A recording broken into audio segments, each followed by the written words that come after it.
Translation: every learned man knows very well that attachment for the material is the greatest entanglement of the spirit soul. But that same attachment, when applied to the self-realized devotees, opens the door of liberation. Purport by His Divine Grace, A.C. Bhaktivedanta Swami Srila Prabhupada. Here, it is clearly stated that attachment, for one thing, is the cause of bondage in conditioned life. And the same attachment, when applied to something else, opens the door of liberation. Attachment cannot be killed. It has simply to be transferred. Attachment for material things is called material consciousness. And attachment for Krishna or his devotee is called Krishna consciousness. Consciousness, therefore, is the platform of attachment. It is clearly stated here that when one simply purifies the consciousness from the statement that one should give up attachment, desirelessness is not possible for a living entity. A living entity, by constitution, has the propensity to be attached to something. We see that if someone has no object of attachment, if he has no children, then he transfers his attachment to cats and dogs. This indicates that the propensity for attachment cannot be stopped. It must be utilized for the best purpose. Our attachment for material things perpetuates our conditional state. But the same attachment, when transferred to the Supreme Personality of Godhead or his devotee, is the source of liberation. Here it is recommended that attachment should be transferred to the self-realized devotees, the sadhus. And who is a sadhu? A sadhu is not just an ordinary man with a saffron robe or long beard. A sadhu is described in the Bhagavad Gita as one who unflinchingly engages in devotional service, even though one is found not to be following the strict rules and regulations of devotional service. If one simply has unflinching faith in Krishna, the Supreme Person, he is understood to be a sadhu. Sadhu eva himantavya. A sadhu is a strict follower of devotional service. It is recommended here that if one at all wants to realize Brahman or spiritual perfection, his attachment should be transferred to the sadhu or devotee. Lord Chaitanya also confirmed this. Lava mantra sadhu sange sarva siddhihaya. Simply by a moment's association with a sadhu, one can attain perfection. Mahatma is a symptom of sadhu. It is said that service to a Mahatma or elevated devotee of the Lord is Dwaram Ahur Vimukte, the royal road of liberation. Mahat Sevam Dwaram Ahur Vimuktes Tamo Dwaram Yositam Sangi Sangam, Srimad Bhagavatam 5.5.2. Rendering service to the materialist has the opposite effect. If anyone offers service to a gross materialist or a person engaged only in sense enjoyment, then by association with such a person, the door to hell is opened. The same principle is confirmed here. Attachment to a devotee is attachment to the service of the Lord because of if one associates with sadhu, the result will be that the sadhu will teach him, the sadhu will teach him How to become a devotee, a worshiper, and a sincere servitor of the Lord. These are the gifts of a sadhu. If we want to associate with a sadhu, we cannot expect him to give us instructions on how to improve our material condition, but he will give us instructions on how to cut the knot of contamination of material attraction and how to elevate ourselves in devotional service. That is the result of associating with a sadhu. Kapila Muni, first of all, instructs that the path of liberation begins with such association. Very good. So this is Cantos 3 and chapter 25 and verse 20. And just read it again. It says, every learned man knows very well that attachment for the material is the greatest entanglement of the spirit soul. But the same attachment, when applied to the self-realized devotees, opens the door of liberation. Okay, so now we know that attachment to nonsense things is a disease, but attachment to genuine devotees heals that disease and puts us on the right track to go back to Godhead. So it depends on what we are attached to. If we develop attachment to genuine devotees, like Srila Prabhupada, it puts us on the fast track to go back to Godhead. And if we are attached to nonsense people, that keeps us continually attached to nonsense things that keep us miserable in this life. So it says, every learned man knows very well that attachment for the material is the greatest entanglement of the spirit soul. But that same attachment, when applied to the self-realized devotees, opens the door of liberation. So, everything depends on who we associate with. If we choose to associate with nonsense people, we also become a nonsense person. If we choose to associate with self-realized devotees, it opens the door of liberation. So, everything depends on who we associate with. That's why it says here, it is clearly stated that attachment for one thing is the cause of bondage and conditioned life. And the same attachment, when applied to something else, opens the door of liberation. Attachment cannot be killed. Okay, so that's something's natural. It cannot be, let's say, stopped artificially. It has simply to be transferred. Attachment for material things is called material consciousness, and attachment for Krishna or his devotee is called Krishna consciousness. Consciousness, therefore, is the platform of attachment. It is clearly stated here that when we simply purify the condition of the consciousness from material consciousness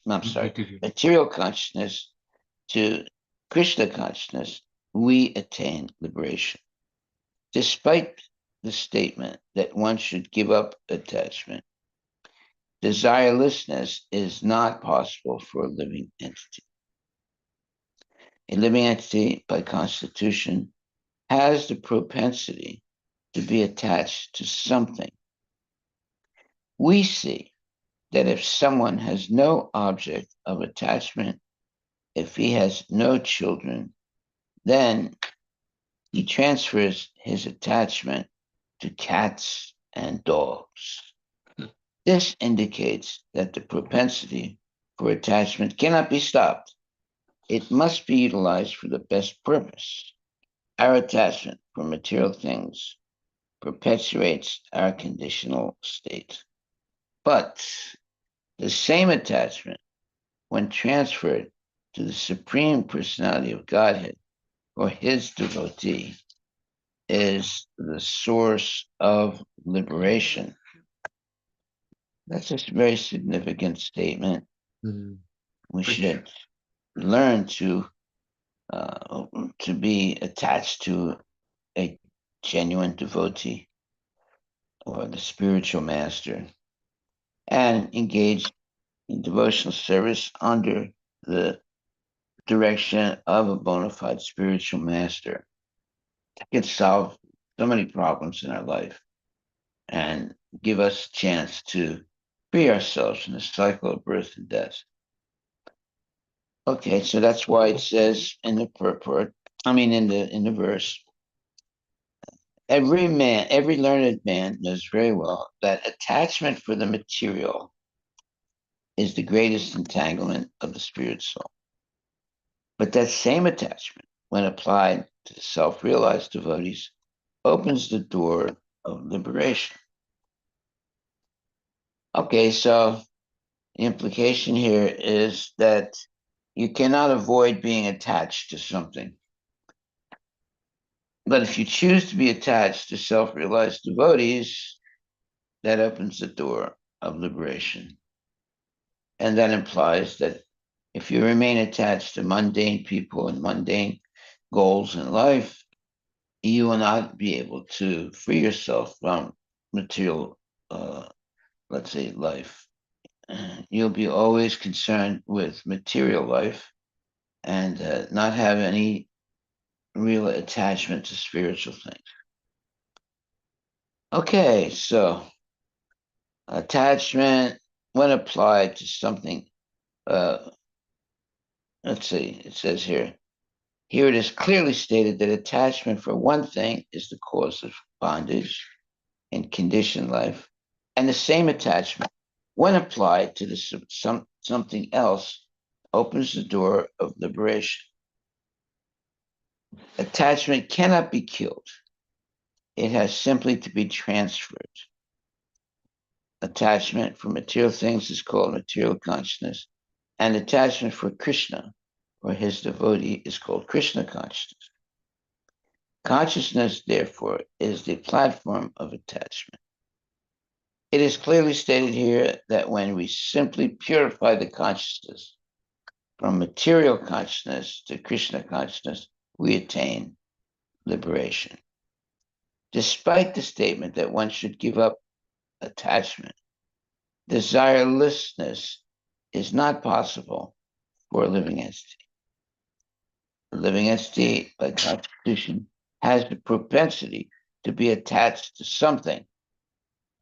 We say that if someone has no object of attachment, if he has no children, then he transfers his attachment to cats and dogs. This indicates that the propensity for attachment cannot be stopped. It must be utilized for the best purpose. Our attachment for material things perpetuates our conditional life or state, our conditional state, but the same attachment, when transferred to the Supreme Personality Godhead or his devotee, is the source of liberation. And now this is a lesson in psychology. And everybody has a tendency to be attached to something when that something is related to Krishna. That type of attachment is good. And when that something is related to nonsense, that puts us in dire, let's say, situation where we avoid Krishna consciousness. So, by cultivating knowledge and uh, associating and the tendency to associate with genuine devotees, we become a devotee also. But if we become attached to nonsense people, we become nonsense also. Everything depends on the quality of the attachment. So, how do we learn to attach ourselves to genuine devotees? It's by hearing. If we hear the talks of genuine devotees, then we can lose the attraction for nonsense people and become closer and closer to spiritual persons. That's a decision that we have to make in our life. Will I listen to nonsense people or will I listen to genuine devotees of the Lord? This is a type of decision that has to be made because life is ephemeral, meaning it's transitory. It comes and goes very quickly. So we shouldn't waste even one moment in associating with nonsense people or nonsense persons' statements. We should rather be associated with genuine devotees and listen to their advice. So everything depends on who we choose to listen to. Some people choose to listen to nonsense people, therefore they become nonsense. And some people choose to listen to bona fide devotees, and now they become a devotee also. So these decisions that we have to make in life determine who we are. Some people are attached to hearing from genuine devotees, and some people are attached to hearing from nonsense people. That's uh, a phenomenon. And the more knowledge we have, the more we will associate nonsense people, and the more we will associate with people who are actually genuine devotees. So this hearing, uh, choosing to hear from the right person is a major decision that we have to make in our life. There are so many people on the television, on the radio, in schools. They're all uh, competing for our attention. So we have to decide who we want to hear from and who we should not hear from. That's a fundamental decision that we have to make in our life. Now, in the beginning, we might not know. We might make a mistake and hear from the wrong person. But that is a misfortune. But if we are fortunate enough to associate with genuine devotees and hear from them, then we can become a different person than someone who's hearing the wrong person. Uh, so, who is right and who is wrong? This is a big decision we have to make. Oftentimes, like if you're in a cycle of, you know, uh, let's say there's uh, trying to decide who to vote for. Well, usually people end up with the decision to vote for the person who's the least damaging to the country. But that's not really a good decision because there are uh, when you talk about someone who's least damaging, he's still going to be damaged. Mm-hmm.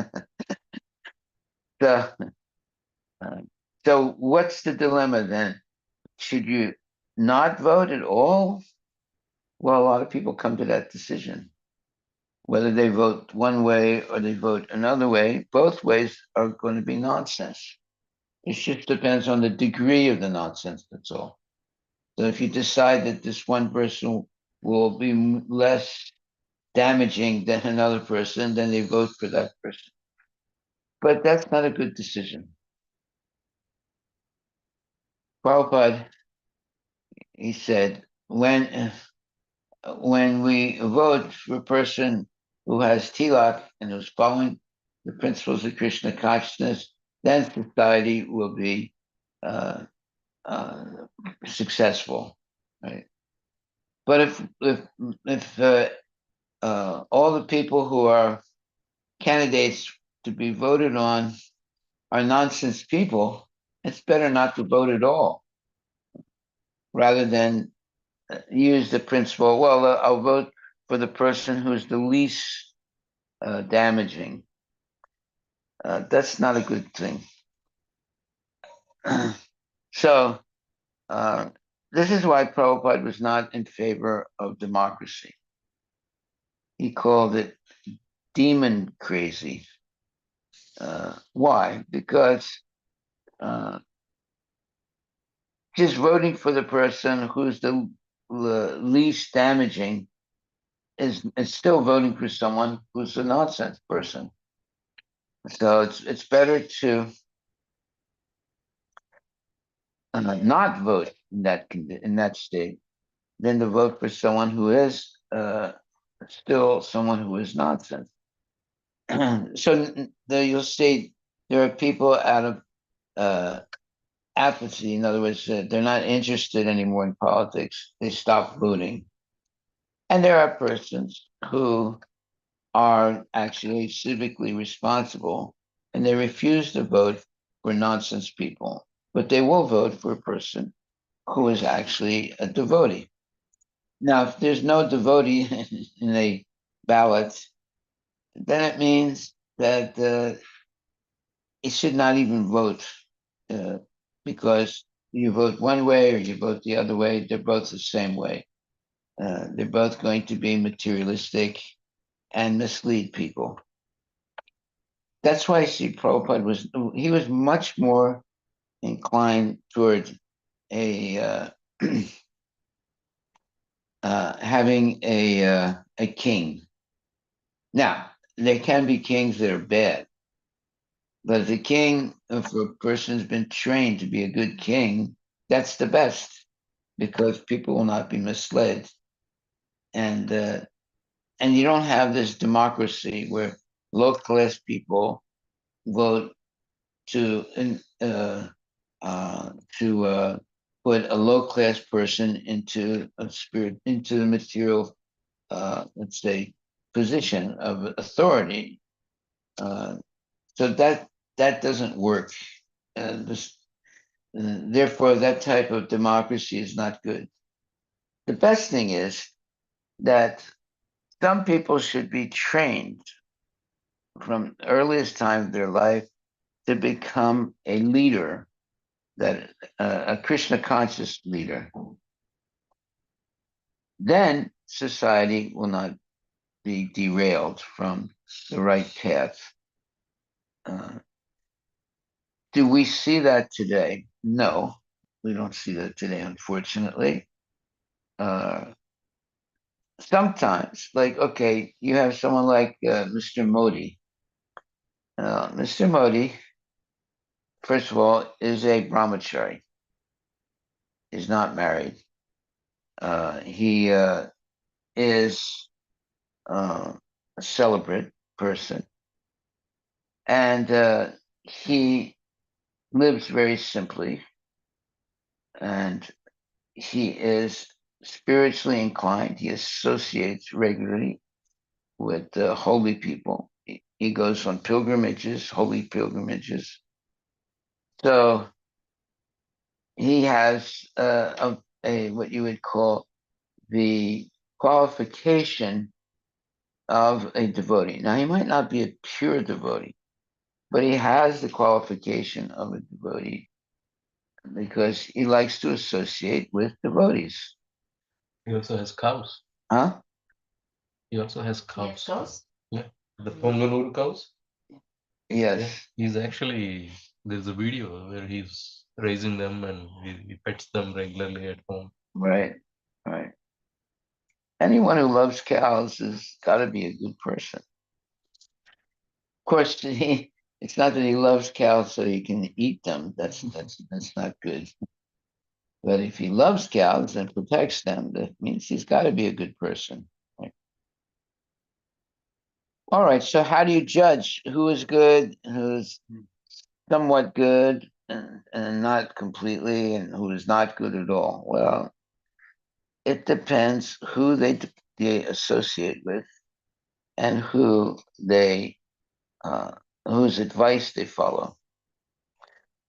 So Modi looks like a person who tries to follow good advice. Um, First of all, he's a brahmachari. He's not married. Secondly, he likes to go on pilgrimages. He likes to associate with spiritual people.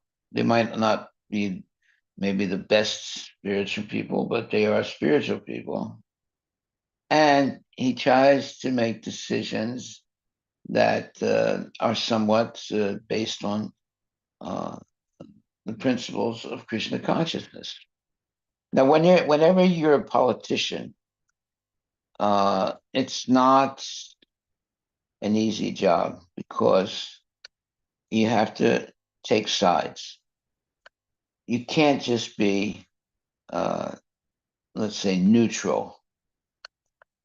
So one time there was a husband, and he was a judge, and uh, people would come.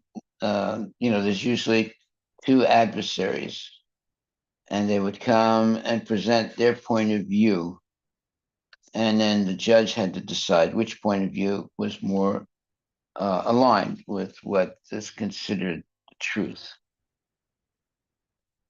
So one time, uh,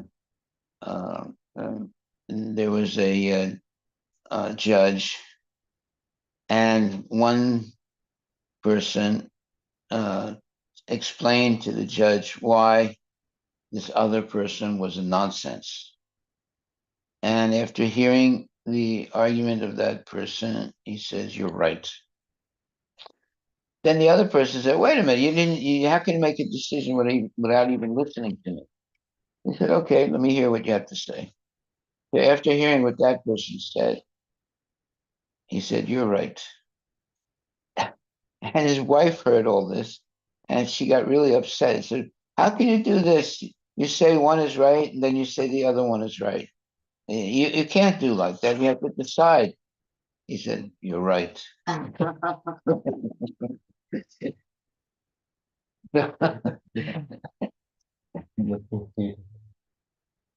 That you never come to the right decision like that. So in any let's say dispute, the judge has to determine which argument is the, let's say, the most right argument, right? Uh, but the lawyers will make arguments from previous decisions of law, and it depends on which lawyer makes the right argument based on previous decisions of law. So uh, that means that when you have two lawyers and each lawyer has a different position, uh, the judge has to make a decision which one has more like tendency of the truth than the other. Um, so it's an imperfect process, and it usually ends up, the who is the lesser of two evils. So that's not a really good situation to be in. The lesser of two evils. Uh, best thing is no evil. But sometimes it's not like that. So then people are forced to decide the lesser of two evils. Right? So the material world is a difficult place to uh, be in because we usually end up uh, choosing a person who is lesser of two evils. Right. That means the person is still evil that you're voting for. Yes.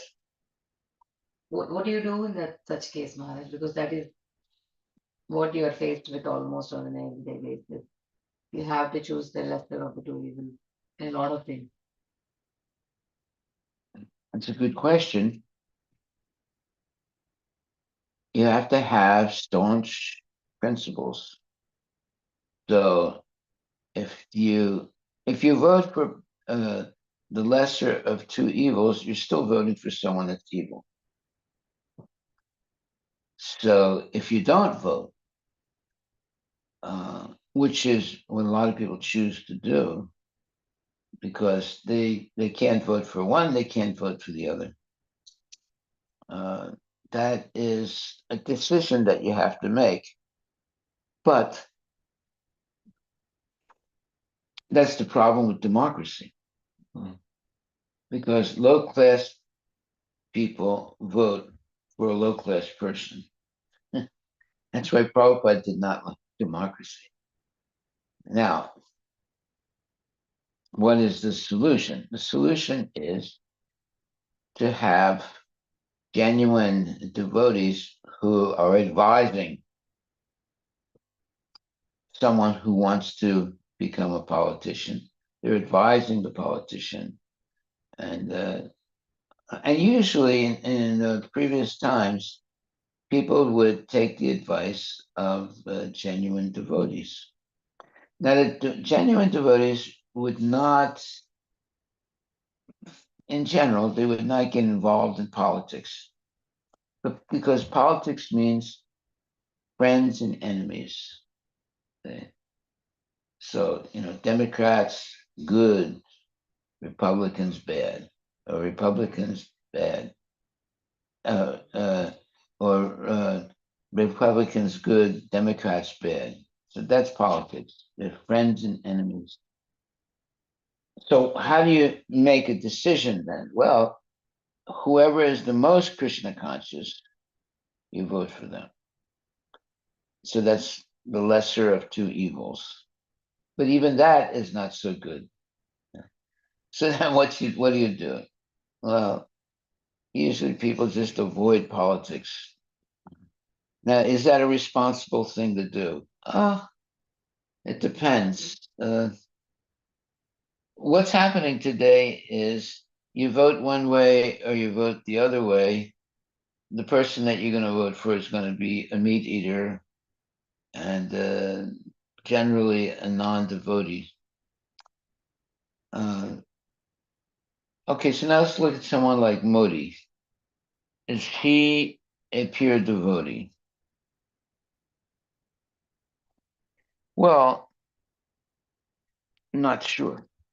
You know, seems to be a genuine devotee, but you can't be sure of that until you see what type of decisions that he makes in life. So for some people, they get bewildered. They can't differentiate. So in general, Modi is associating. Uh, well, okay, let's put it like this: he is a politician, and politicians have to choose what side they're on, and oftentimes they have to make, uh, you know, decisions that is a lesser evil, but is still evil. Right? Uh, like, for example, has Modi completely stopped uh, slaughter of animals in India. No, he's trying to, but there are some states in India that do not slaughter animals. But he's not able to do it because there are a lot of Muslims also, and they're not going to stop slaughtering animals, right? Especially cows. So uh, whenever you're a politician, you have to learn how to uh, make deals, right? And then whenever you're making deals, you're giving up some principles that you believe in just so that you can come to a solution or some kind of a uh, you know acceptable uh, compromise. So this compromising is part of politics, but it also lessens one's determination to follow the best path or the righteous path. So when you have a person who is adamantly for the right path, there's going to be conflict. So actually, you have to realize no politics ever succeed without violence. It's unfortunate, but that's a fact. And if you're so, uh, what was his name? Gandhi. Gandhi was basically a coward, and because he was a coward, he caused the death of a lot of people. Um, at least when the separate we call it separation took place, a lot of people died. That's because Gandhi was too weak to make the right decision, and sometimes the right decision is a very hard decision to make because there are consequences. So if you're trying to placate both sides of an argument, you are not really a let's say politician. You're a coward. So real politicians have to make strong decisions that will eventually, uh, cause people to take sides. Like, for example, during the uh, in the beginning of the United States, George Washington had to make a decision. There were actually not that many people that wanted to be separated from English rule.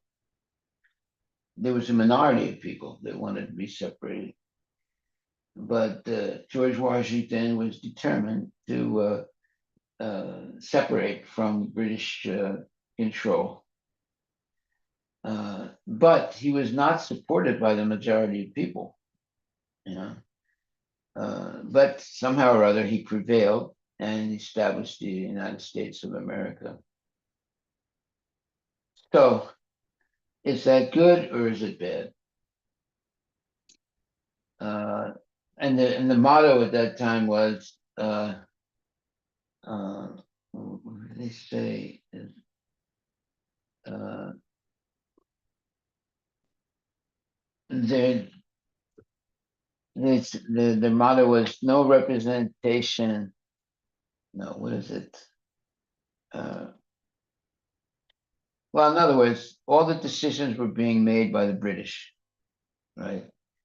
And originally, all the people that came to the United States were mostly Britishers, right? But then over time, they saw that the British in England, from England, were exploiting the people that were in the United States. At least that was their opinion. So there was a revolt that took place, and eventually both sides were Britishers, or at least uh, you know they had this. They came from the same, let's say, uh, um, race of white British men, but they decided to start the United States of America and break away from British control. So they became enemies. There were some Britishers on one side and other Britishers on the other side. And eventually there was a war, and the Britishers on the American side prevailed. Later on, they joined together again, but they were enemies at one time. Now, was that good? Well, you have to look at it from the point of view of Krishna consciousness. Both sides were nonsense. So, who should you support? Like for example, the case of abortion. Are Republicans against abortion, and are Democrats for abortion? Well, it's pretty clear that Democrats support abortion, but there are Republicans that support abortion also. Yeah. Not all of them, but some of them. So, do you vote for the lesser of two evils? That's what usually ends up happening. But there are a lot of people now that don't vote, either because uh, they're not interested at all in politics, or because they vote or they vote for the lesser evil. But you're still voting for someone that's evil. It just seems to be that one person is lesser evil. So it is confusing. That's why what is the percentage of people that vote nowadays? You'd be surprised. Sometimes it's less than 50% of the population once you look it up. Because of the apathy of people, in other words, they don't want to vote. They're just not interested in who gets elected. Uh, Sometimes someone can be voted in who's a complete nonsense person. It happens a lot. During the last election, there was a lot more turnout. There was a what? During last election, it was close to 67%. Okay. That's a lot. Usually it's less than that. Yeah, typically. So that means there's 40 some, a little bit less than 40% of the population that doesn't vote. So it says in 2020 presidential election, voter turnout was about 67% of eligible voters, which was Okay, eligible voters. See, that's a major statement there. which That doesn't mean 67% of the population voted. It's only eligible voters voted. Yeah. And And the go next- ahead. next line says, which was one of the highest in modern US history. Mhm. In contrast, midterm election typically have lower participation. For example, in 2018 midterms, turnout was 50% of eligible voters, which was considered high for a midterm election. So, what is the number of eligible voters in a country? How many people actually are eligible to vote? I mean, that means you We have about 239 million eligible voters in US. out of what number of population? I think 300 plus million, right? So, what percentage is that of the population? Is it more than 50%? We have 334 million. So what is that?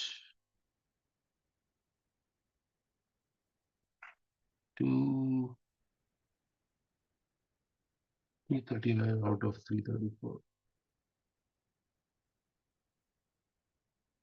71%. It's about 60%, 71%. 71%. Okay.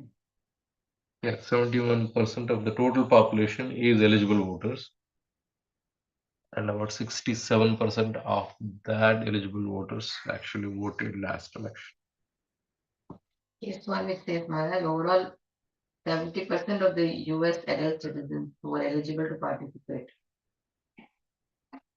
Of the adult citizens who can, 70% of the adults who are eligible to participate in all three elections voted in at least one of them. That means even the people who are eligible, let's say the 70% of the US citizens are eligible to vote. Not just that they said they can vote. I mean, maybe eligible is because sometimes people don't even register to Right. vote, so then they won't even come. But even let's say of the people who selected to vote or selected to register and who are eligible, only half of them have voted in all three elections. So that means there are a lot of people who skip also. Yeah, so if there's 70% are eligible, but only half of them Yeah. vote, then Who consistently vote. yeah, who consistently vote. So half of 70 is what? Here they get 37%. Right. They are voted. So only approximately 1/3 of the population vote.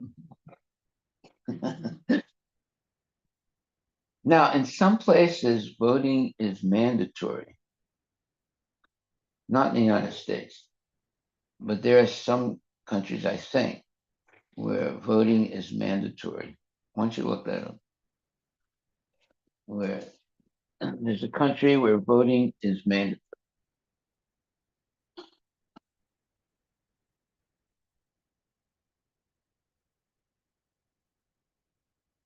It's Australia, Belgium, Brazil, Argentina, Singapore, Luxembourg, Peru. so voting is mandatory. mandatory voting laws. There's What- 22 countries. 22. What They're happens voting if you it. don't vote in a They mandatory fine, vote country? they face fine. $20 fine in Australia. Penalties range from fines to other civic restrictions Uh-huh. for not voting. Mhm.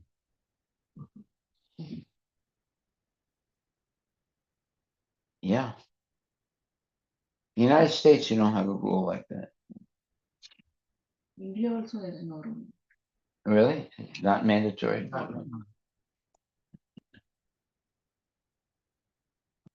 Maharaj, within voting, it's a lot of corruption as well.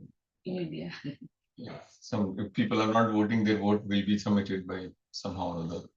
So Mm. let's say 30% is not doing the voting, but they have their different sources. Those 30% vote will be done.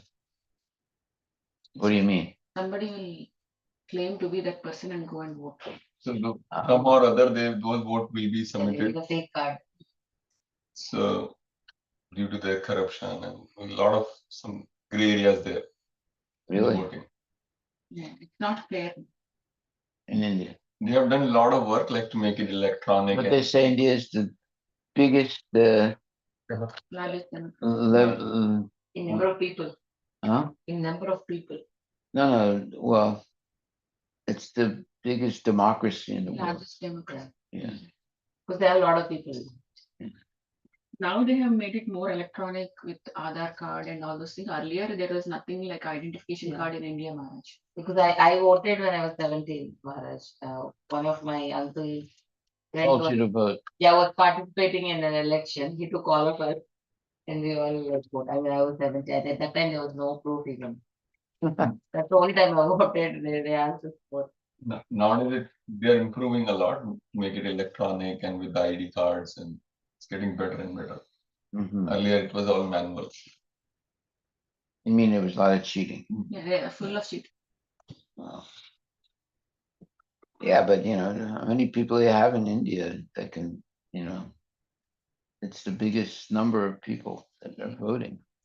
But that's the challenge, Maharaj, what you said earlier, right? People who have low consciousness and people who have high consciousness, both of their vote has the equal weightage. That is the challenge. Well, previously in the United States, they didn't allow women to vote. Only men voted. Then when they gave, the right to women to vote, uh, well, okay, there's something called representative democracy. So why don't you look that up? What is representative democracy?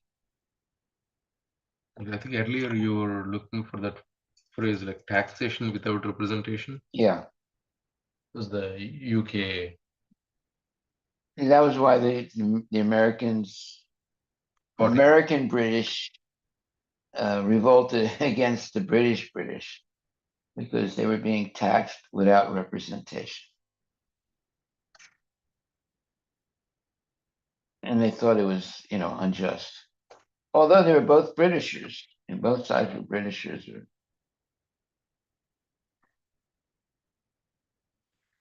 What does it say? Representative democracy is a system of governance where citizens elect representatives to make decisions and create laws on their behalf.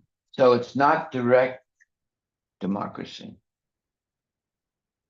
Direct democracy would mean all decisions are made by the voting of all the population, or it Referendums. means Like whoever, referendums.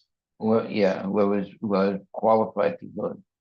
But representative is you vote for people who then vote Vote for the bills to be Yeah. passed. to make things a law. So it's not direct democracy. See. I don't know if we have direct democracy anywhere, because during the Why don't you election, look that up to see if that's true? during the election, everybody votes, but after that, for every other bill to be passed, you rely on the representative. Right. Well, let's see if there is direct democracy in any country. Instead of direct involvement in every decision, voters choose leaders who reflect their interests and values. These elected officials are held accountable through regular elections. Representative democracy is common in many modern nations, including the US, India, and most European countries. It aims to balance governance efficiency with public participation, ensuring that diverse views are considered in the decision-making process. We do have in US also there is a mix. Sometimes they do direct ballots. Yeah. Like Yeah, they said Switzerland is a rare example of a country with instruments of direct democracy at the levels of the municipalities, cantons, and federal state. Citizens have more power than in a representative democracy. So which countries are there? Switzerland. What? Switzerland. Switzerland. It's direct democracy. But if you what Prabhuji was saying,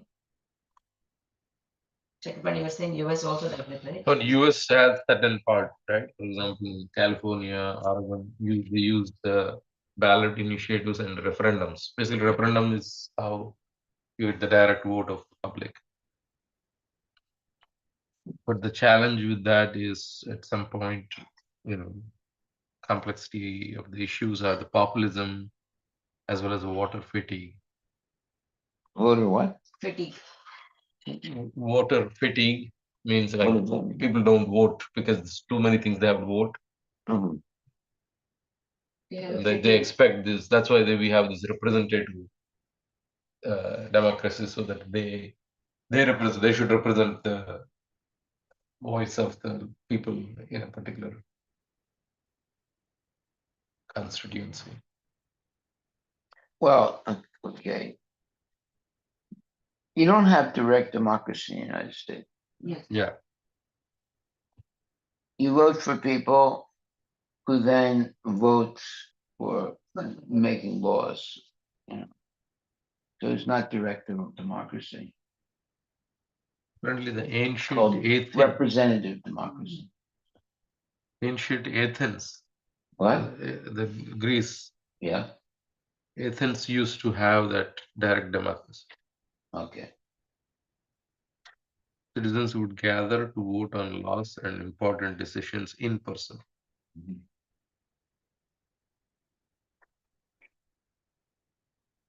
How about like democracy? He called it demon crazy. Even in representative democracy, Maharaj, if the elected representative is not qualified enough, Yeah, what good is it? If there at is least for 4 years they'll do the In direct damage. democracy, they have the same problem. direct democracy has At the least you have a problem? control, In direct democracy, which we are voting for every law, right? you are, but again, it goes back to people with low consciousness and people, they all have the equal weightage in their vote. So then it all depends on what the consciousness of the society. In So the federal, representative, there it is like little bit, because the math is But- 59, that's what, yeah, 41. but in direct democracy, the population, the country population representation will have come, right? Like naturally it will come. But the But even representative, if there's bias, a lot of people will not vote. So it's they all- both ways problem. unless you make mandatory.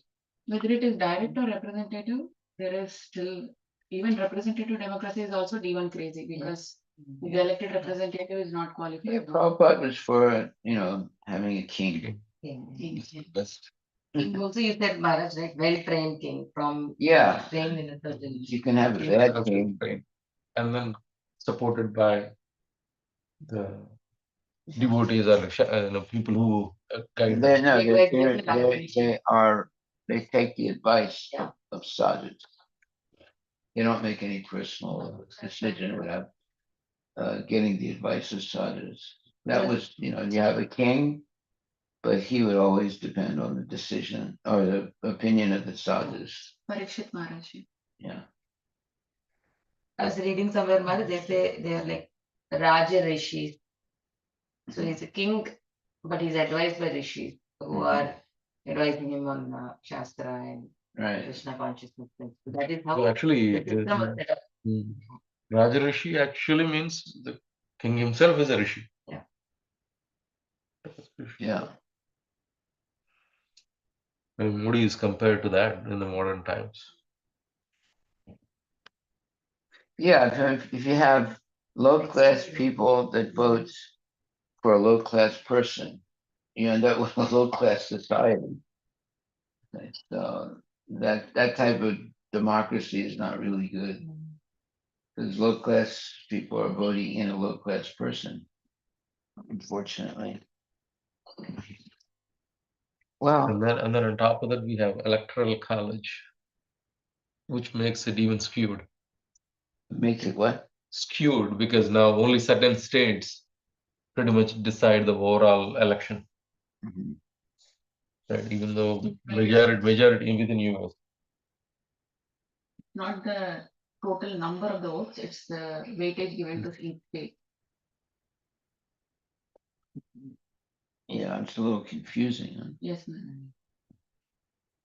Then the blue states are always blue, whether you vote or not vote, Yeah. it doesn't matter. So basically, our vote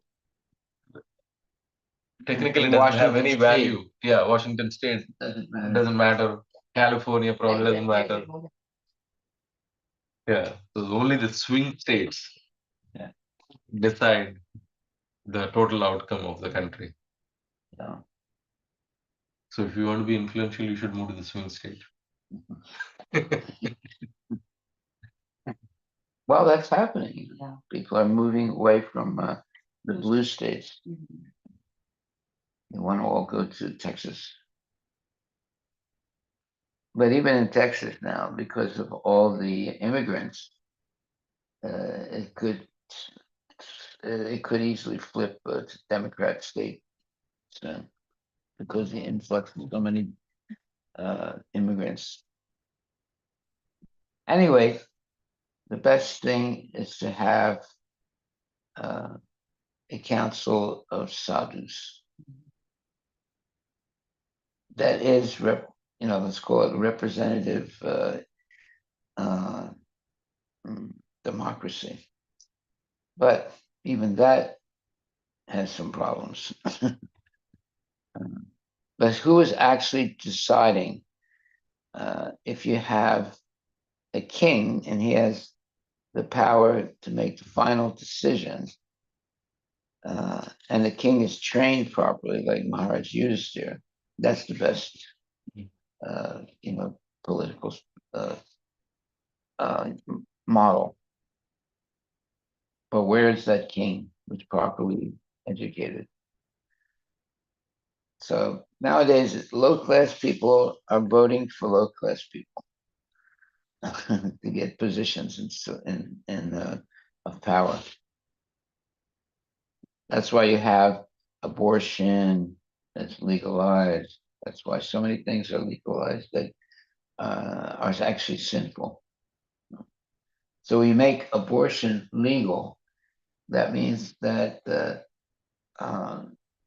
country is going off its proper, let's say, rails, and the whole system is derailed from being sattvic to being rajasic. So when you have legalized abortion, that means the society has become uh, controlled by a bunch of evil people. Abortion is one of the worst things that can happen, and when something like that is legalized, in other words, you're killing your own children. In the future, some people would write, well, very strange things happened in the United States in the 1900s. They voted to kill their own children. History. And they made abortion legalized. So that's like a terrible decision to make. Okay. Any other questions or comments online? Look up how many kids are aborted in the United States. It's a very large Like number. about 1 million. It used to be. And there are more such decisions as well, like drugs, like marijuana, and like damage the country. Multi levels. Yeah, marijuana has become legal. I think it's state by state. Right. Yeah. But it's damaging the country in such decisions. 930,160 abortions reported in 2020. A million. That's almost a million. Million Babies. potential children destroyed. That's a lot of bad karma. It's a hard decision to make for some people.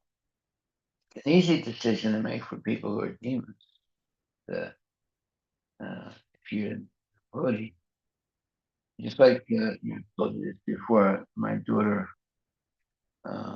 Krishna Prastaya, he was diagnosed by a doctor that she should abort the baby because she got sick, right? And the doctor was sure, at least the doctor she was going to was sure that she should abort the baby because it would be born with some kind of congenital disease or genetics or some kind of deformation. So she called me up. I was in the United States. She was somewhere else. And she said, what should I do? And I said, well, you're living in Vrindavan. Vrindavan's a holy place. And you are chanting Hare Krishna. So then you should depend on Krishna. She did. And the little boy came out perfect. When I say perfect, he didn't have any deformations. So those are hard decisions to make. Because everyone, even devotees, were telling her to get an abortion, even devotees. But she asked me, and I said, don't do it. And now then she had a little boy, Mayapur, Mhm. who's perfectly okay. So we have to be very careful about the decisions we make in life. But there's always, a gray area where you don't know if it's right or wrong, right? So you have to get advice from, bona fide devotees. And you take a risk, but if you have complete faith in Krishna, uh, you're willing to take that risk. Some people are not willing. So if the doctor says you should abort, people go right ahead and abort the baby. Hare Krishna. Okay, all glories to Prabhupada. Thank you very much.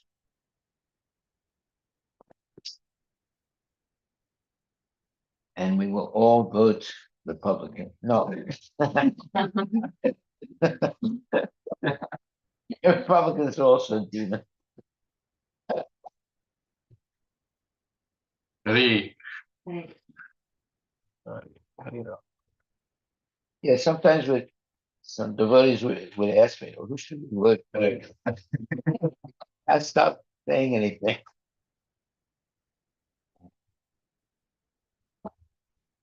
Hare Krishna.